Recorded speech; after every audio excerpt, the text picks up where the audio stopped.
Question है तीन संख्याओं का योगफल 98 है। यदि पहली संख्या का दूसरी संख्या से अनुपात 2:3 हो तथा दूसरी का तीसरी से अनुपात 5:8 हो तो हमें यहाँ पर ज्ञात करना है कि दूसरी संख्या क्या होगी।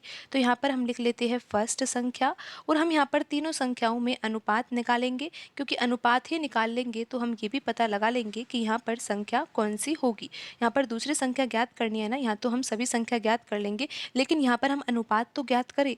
अनुपात यहाँ पर तीनों संख्याओं में क्या होगा। आप देखिए प्रश्न में दिया हुआ है पहली संख्या का दूसरी संख्या से अनुपात कितना है, 2:3 है ना। तो यहाँ पर पहली संख्या के नीचे हम 2 लिखेंगे और यहाँ पर दूसरी संख्या के नीचे लिखेंगे 3। तो इस प्रकार हम लिख सकते हैं 2:3।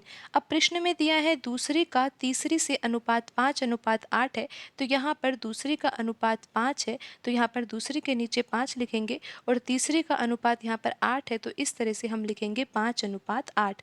अब आपको यहाँ पर किस तरह से आगे हल करना है, आप यहाँ पर देखिए कि जो दूसरी संख्या है ना उसका पहली संख्या से अनुपात तो कितना है 3, लेकिन तीसरी संख्या से अनुपात कितना है 5, लेकिन ये बराबर होना चाहिए। और बराबर हम कर सकते हैं अगर हम यहाँ पर 3 में 5 का गुणा कर दे और 5 में हम 3 का गुणा कर दे, लेकिन यहाँ पर 3 का गुणा कर रहे हैं तो यहाँ पर भी 3 का गुणा करना होगा और यहाँ पर 5 का गुणा किया है तो यहाँ पर भी 5 का गुणा करना होगा। अब हम इसको हल कर लेते हैं और हमें पता लग जाएगा कि तीनों संख्याओं में अनुपात क्या होगा। आप देख सकते हो 2 गुणा 5 करेंगे तो यहाँ पर तो 10 आ जाएगा और 3 गुणा 5 15 होगा, ये बराबर हो ही गया है। 5 गुणा 3 भी 15 है, तो यहाँ पर हम 15 लिख लेते हैं। और यहाँ पर तीसरी संख्या का अनुपात क्या होगा, 8 गुणा 3 कितना होगा, 24 होगा।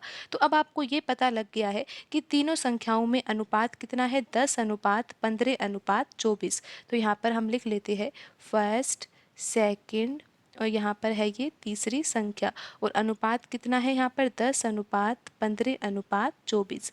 अब यहाँ पर देखिए प्रश्न में एक डाटा दिया हुआ है और इसी डाटा से अब हम यहाँ पर आगे प्रश्न को हल करेंगे। आप यहाँ पर देखिए जो यहाँ पर डाटा दिया हुआ है वो क्या दिया हुआ है कि तीनों संख्याओं का योगफल कितना है, 98 है। तो यहाँ पर हम तीनों अनुपातों का योग कर लेते हैं। तो यहाँ पर 10, 15 और ये 24, इन तीनों को जोड़ेंगे तो यहाँ पर कितना आएगा, यहाँ पर आएगा 49 और यहाँ पर हम लिखेंगे 49 यूनिट। तो तीनों संख्याओं का योग अनुपात के अनुसार तो कितना आ रहा है, 49 यूनिट आ रहा है, लेकिन प्रश्न में दिया हुआ है ये 98 के बराबर। तो यहाँ से आपको अब पता लग रहा होगा कि 1 यूनिट की वैल्यू कितनी आ जाएगी, 2 आ जाएगी। जब 1 यूनिट की वैल्यू 2 आ ही गई है और यहाँ पर आप देखिए जो पहली संख्या है वो क्या है, 10 यूनिट है, दूसरी संख्या यहाँ पर 15 यूनिट है और तीसरी संख्या यहाँ पर 24 यूनिट है। तो 1 यूनिट की वैल्यू यहाँ पर 2 है, तो यहाँ पर 10 यूनिट की वैल्यू कितनी हो जाएगी, 20 हो जाएगी। 15 यूनिट की वैल्यू कितनी हो जाएगी, 30 हो जाएगी। यहाँ पर हम 2 का गुणा कर रहे हैं क्योंकि 1 यूनिट की वैल्यू यहाँ पर 2 है। और यहाँ पर तीसरी संख्या में अगर हम यहाँ पर 24 यूनिट दिया हुआ है और 2 का गुणा करेंगे तो यहाँ पर कितना आ जाएगा, 48 आ जाएगा। अगर अब आप यहाँ पर इन तीनों संख्याओं को जोड़ोगे तो यहाँ पर योगफल कितना आएगा, 98 आएगा।